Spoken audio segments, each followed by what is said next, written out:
ចាយើងរៀនបូកប្រភេទរួចសម្រួលគឺបូកប្រភេទដែលមានភាគបែងដូចគ្នាយើងត្រូវធ្វើម៉េចគឺបូកភាគយកនិងភាគយក19ភាគ45បូកនឹង11ភាគ45គឺស្មើយកភាគយកបូកភាគយកបានន័យថាយក19បូកនឹង11 19បូកនឹង11ឯភាគបែង45នៅដដែលតមកយើងបូកតទៅទៀត19បូក11ស្មើនឹង30ភាគបែងនៅដដែល45តបមកយើងបូកលទ្ធផលបានហើយ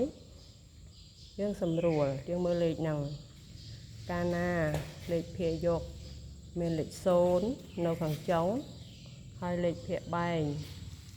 មានលេខ5នៅខាងចុងអញ្ចឹងគឺយើងអាចសម្រួលនឹង5បើលេខលើសម្រួលនឹង5គឺលេខក្រោមក៏សម្រួលនឹង5ដែរ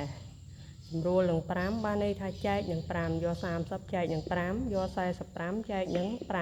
5 30ចែកនឹង5បានប៉ុន្មានបងគឺ5ប៉ុន្មានដង30 5 6ដង30ឯ45នេះ5ប្រមាណដង45គឺ5 9ដង45 5 9ដង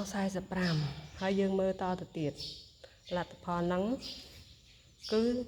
អាចសម្រួលបានតទៅទៀតអញ្ចឹងយើងកំតន់អាលដាក់លទ្ធផលសម្រេចនៅសម្រួលបានមួយតង់ទៀតសម្រួលបានមួយតង់ទៀតហ្មង6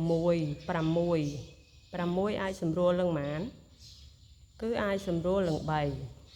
ឯលេខ9ក៏អាចសម្រួលនឹង3ដែរបើកាលណា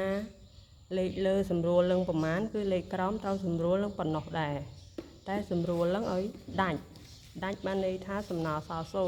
0ទើបចាត់ទុកជាការត្រឹមត្រូវចាឥឡូវ6សម្រួលនឹង3បានប៉ុន្មាន3ប៉ុន្មានដង6 3 2ដង3